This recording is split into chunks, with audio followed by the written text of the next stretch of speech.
Hello दोस्तों, क्या आप जानते हैं कि एक फ्रूट जूस जो आपकी दवाइयों के साथ आप लेते हो वो आपकी दवाइयों को काफ़ी हद तक बेअसर कर सकता है। बहुत सारी दवाइयाँ और खाद्य पदार्थों में इंपॉर्टेंट इंट्रैक्शंस और रिएक्शंस होते हैं जिसके बारे में जानना और समझना ज़रूरी है।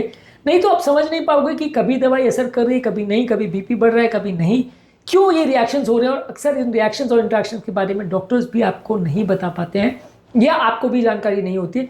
आज हम बात करेंगे कुछ दवाइयों और खाद्य पदार्थों के बीच होने वाले कॉमन इंट्रैक्शंस के बारे में, जिनके बारे में जानकारी इसलिए ज़रूरी है कि आप इन रिएक्शंस को रोक पाएंगे, अपनी दवाइयों के असर को इंप्रूव कर पाएंगे। टॉपिक पर जाने से पहले हमारे चैनल पर जो नए हैं उन्हें रिक्वेस्ट करूंगा हमारे चैनल को सब्सक्राइब करें। हमारे चैनल का पर्पज़ है एक हेल्थी नेशन बनाना, हेल्थ एजुकेशन द्वारा लोगों को एम्पावर करना। इस मिशन में आप हमारे सहभागी बनिए, चैनल को सब्सक्राइब करके, वीडियोज़ को लाइक करके, और यदि कंटेंट आपको लगता है फ्रेंड्स फैमिली के लिए यूजफुल है तो इसको उनके साथ शेयर भी करिए।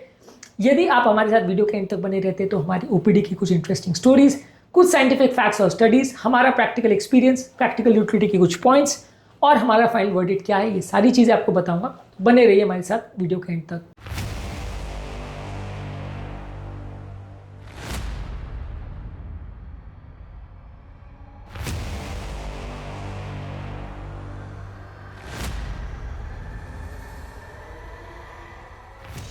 क्या आप दवाइयों को खाली पेट लेते हो या खाने के बाद, और क्या इस एस्पेक्ट को अपने डॉक्टर के साथ डिस्कस किया है कि अलग अलग दवाइयों के रिएक्शंस क्या हो सकते हैं? कमेंट सेक्शन में लिखकर में बताएं। ग्रेप फ्रूट जूस यानी चकोतरे का जूस, ये कोलेस्ट्रॉल कम करने वाली दवा स्टैटिन्स के साथ रिएक्शन कर सकती है। ग्रेप फ्रूट जूस आपके लिवर में CYP3A4 एंजाइम्स को लिवर में और इंटेस्टाइन में उसके साथ इंट्रैक्शन करती है, जिसकी वजह से आपके ब्लड में कोलेस्ट्रॉल कम करने वाली दवा जैसे सिम्वास्टैटिन और अटोरवास्टैटिन का लेवल कई गुना बढ़ सकता है। जर्नल ऑफ क्लिनिकल न्यूट्रिशन में एक आर्टिकल पब्लिश हुआ था 2006 में, जहां बताया गया था कि स्टैटिन का लेवल 15 गुना तक बढ़ सकता है यदि आप ग्रेप फ्रूट जूस लेते हैं तो। इस तरह से हमारे पास भी एक पेशेंट आए थे जो इस तरह का जूस ले रहे थे और उनके ब्लड लेवल काफ़ी ज़्यादा था और उनके मसल पेन्स बहुत ज़्यादा थे इस दवाई की वजह से। इसके अलावा हरी साग सब्जी यदि आप लेते हो और आप विटामिन के इनहिबिटर्स यानी वार्फरिन दवाई ले रहे हो तो ये उसकी दवा को पूरी तरह से इनहिबिट कर सकता है, उसका असर पूरी तरह से खत्म कर सकता है। एज अ कार्डियोलॉजिस्ट रोजमर्रा के पेशेंट्स में हमारे पास इस तरह के बहुत सारे पेशेंट्स आते हैं, क्योंकि हमारे बहुत सारे पेशेंट इस ग्रुप के ब्लड थिनर्स पर रहते हैं जिनको हरी साग सब्जी लेने से प्रॉब्लम हो सकती है। ये चीज़ हार्ट के वैल की प्रॉब्लम या पल्मोनरी एम्बोलिज्म के प्रॉब्लम्स, या अगर किसी व्यक्ति को क्लॉट्स का प्रॉब्लम है वहाँ पे जो दवाई दी जाती है उस पर असर करती है, लेकिन हार्ट अटैक और लकवे के लिए जो एंटी प्लेटलेट दवा दी जाती है वहाँ पे असर नहीं करती। इस डिफरेंस को समझने के लिए हमने ऑलरेडी एक अलग वीडियो किया, उसको जरूर देख लीजिएगा। इसके अलावा दूध को आप एंटीबायोटिक्स के साथ लेते हैं तो प्रॉब्लम कर सकता है, क्योंकि कैल्शियम अगर दूध में होता है वो अगर टेट्रासाइक्लिन डॉक्सीसाइक्लिन एंटीबायोटिक के साथ आप लेते हैं तो उसका अब्जॉर्प्शन कम कर सकता है और उस दवा का असर ना हो, ऐसा हो सकता है। जर्नल ऑफ एंटीमाइक्रोबियल थेरेपी में 2005 में एक आर्टिकल पब्लिश हुआ था जहां बताया गया था कि फ्लोरोक्विनोलोन दवा यानी लिवोफ्लॉक्सासिन या मॉक्सीफ्लॉक्सासिन इस ग्रुप की दवाइयों का असर 50-60% कम हो सकता है यदि आप इनको दूध के साथ लेते हैं तो। इसके अलावा केले को यदि आप एसी इनहिबिटर्स जैसे एनालाप्रिल कैप्टोप्रिल दवा के साथ लेते हैं तो केले में पोटेशियम ज़्यादा होता है और एसी इनहिबिटर्स दवा भी पोटेशियम बढ़ाती है, जिसकी वजह से पोटेशियम ज़्यादा होने का चांस बढ़ सकता है।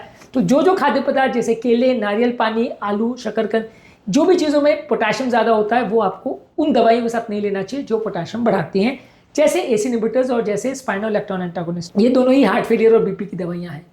इसके अलावा ब्लैक लिकोरिस यदि आप हार्ट फेलियर के पेशेंट में डिजॉक्सिन के साथ लेते हैं तो ब्लैक लिकोरिस में ग्लिसराइजिन करके कंपाउंड होता है जो कि बॉडी के पोटेशियम लेवल्स को अफेक्ट करता है, जिससे बॉडी की सेंसिटिविटी बढ़ जाती है डिजॉक्सिन के लिए और डिजॉक्सिन टॉक्सिसिटी हो सकता है। लिकोराइस से सूडो एल्डोस्टेरोनिज्म होता है जिससे पोटेशियम लेवल कम हो जाता है। अल्कोहल और मेट्रोनिडोजोल का रिएक्शन हो सकता है, यदि आप मेट्रोनिडोजोल दवा के साथ अल्कोहल लेते हो तो वॉमिटिंग, फ्लशिंग और पैल्पिटेशन की प्रॉब्लम हो सकती है। 2001 में इस मामले में भी एक आर्टिकल पब्लिश हुआ था। कैफीन और क्लोजापिन जो कि एक एंटीसाइकोटिक ड्रग है, पागलपने की बीमारी में अक्सर दिया जाता है, उसको आप चाय कॉफी के साथ लेते हैं तो ब्लड लेवल क्लोजापिन के बढ़ सकते हैं, जिससे मिर्गी होने का प्रॉब्लम और नींद ज़्यादा आने का प्रॉब्लम हो सकता है। अगर 2-3 कप आप कॉफ़ी भी पीते हो तो भी इस दवा का सिग्निफिकेंट रिएक्शन हो सकता है, ज़्यादा पीने से ज़्यादा प्रॉब्लम हो सकती है। हाई फाइबर वाले फूड को अगर आप थायरोक्सिन के साथ लेते हैं तो फाइबर थायरोक्सिन हार्मोन के साथ बाइंड कर सकता है, जिसकी वजह से थायरोक्सिन का अब्जॉर्प्शन कम हो सकता है और आपको थायराइड की प्रॉब्लम लंबे समय तक बनी रहेगी यदि आप उसको फाइबर वाले खाद्य पदार्थों के साथ लेते हैं। तो इसलिए थायराइड मेडिसिन को अक्सर बोला जाता है कि खाली पेट लेना चाहिए। थायराइड मेडिसिन को लेने से संबंधित और क्या क्या इंस्ट्रक्शंस है उस पर ऑलरेडी हमने काफ़ी वीडियोस किए हैं। इसके अलावा टायरामिन रिच फूड प्रोडक्ट्स को यदि आप माओ इनहिबिटर्स यानी फेनेल्जिन के साथ लेते हैं, जैसे कि चीज़, फर्मेंटेड मीट और सोया प्रोडक्ट्स को आप लेते हैं जिसमें टायरामिन होता है, ये माओ इनहिबिटर्स के लेवल को बढ़ा सकता है जिससे कि प्रॉब्लम हो सकती है। इसकी वजह से सडन बीपी लेवल बढ़ सकता है। इस मामले में लैंसेट में 1996 में एक आर्टिकल पब्लिश हुआ था। पोमोग्रेनेट जूस यानी अनार का जूस जो है वो कुछ बीपी मेडिसिन के साथ रिएक्शन कर सकता है। पोमोग्रेनेट जूस जो है लिवर के एंजाइम्स को इनहिबिट करता है, जिससे बीपी के मेडिसिन का इफेक्ट ज़्यादा आ सकता है और चक्कर और लो बीपी का प्रॉब्लम हो सकता है। इसके अलावा थायराइड मेडिसिन के साथ यदि आप सोया प्रोडक्ट्स लेते हैं तो थायरोक्सिन का असर कम होगा, TSH लेवल ज़्यादा रहेंगे।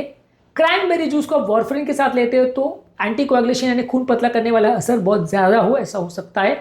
सेंट जॉर्ज वर्ड्स को यदि आप अगर ओरल कॉन्ट्रासेप्टिव के साथ लेते हैं तो सेंट जॉर्ज वर्ड जो एक हर्बल मेडिसिन है, ये लिवर एंजाइम्स को बढ़ाता है, जिसकी वजह से आपके जो प्रेगनेंसी वाली दवा आप लेते हो, प्रेगनेंसी को कम करने वाली ओरल कॉन्ट्रासेप्टिव्स, उनका असर ना हो और प्रेगनेंसी आपको हो जाए, ऐसा हो सकता है।